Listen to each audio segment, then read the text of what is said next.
legend Michelle Pfeiffer is back with Murder on the Orient Express, and at 59, she's hotter than ever.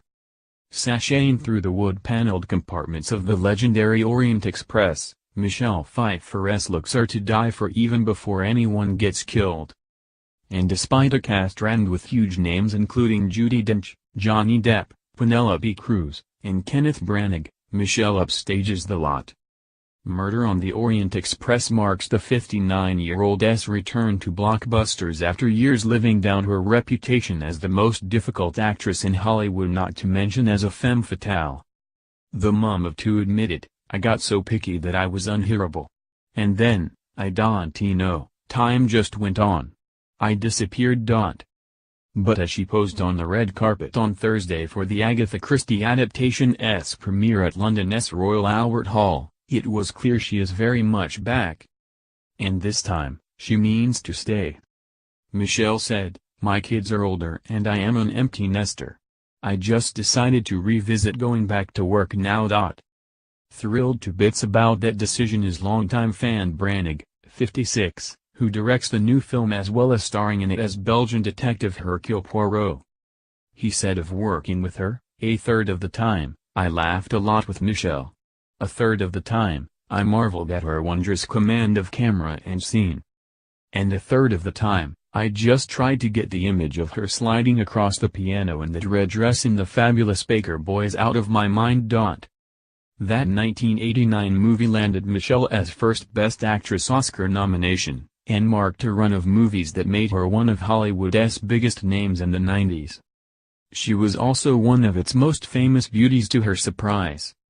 Michelle, who grew up in Southern California, explained, "When I was very young I never thought I was attractive, because I was tomboy and I was always the biggest girl in the class. The surfer girl, who used to do drugs at high school, was nicknamed Michelle Mudturtle for having big lips, and teased for walking like Howard the Duck. But at 20 that changed when she entered the Miss Orange County beauty pageant and won. She then headed to LA, landing tiny roles in TV shows like Fantasy Island and Bad Cats, while following an unhealthy lifestyle." The actress admitted, "In my 20s I smoked 2 packs of cigarettes a day. I lived on Marlboro Lights and Coca-Cola. That changed when she was introduced to a cult who believed in breatharianism, the ability to survive without food and water, by living on the universe's energy alone. She was soon deeply involved, and has recalled, they were very controlling. I had to pay for all the time I was there, so it was financially very draining. And putting me on a diet that nobody can adhere to. What saved her was meeting husband-to-be Peter Horton in an acting class. He convinced her to leave and the pair wed in 1981, just before Michelle won her first major film role in the musical Grease 2. It flopped, but led to her breakthrough part alongside Al Pacino in 1983's Scarface.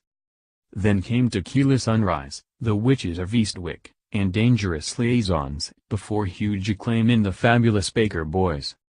Other roles such as Catwoman in 1992's Batman Returns followed, but by this stage Michelle admits she was not making the greatest decisions about work or men. Her marriage to Peter had ended in 1988, and Michelle had a stormy romance with married Dangerous Liaisons co-star John Malkovich, which sparked his divorce. Then there were relationships with actor Fisher Stevens and Batman co-star Michael Keaton. Always, she says, the wrong guys. She once admitted, "I tend to be shy. I think at the time a lot of the decent men were probably a little more reluctant to approach me. Those who did approach me were the absolute ones I should never have been with."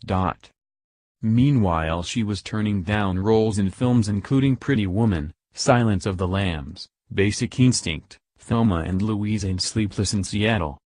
She was also getting a bad name, dubbed the most difficult actress in Hollywood by a director.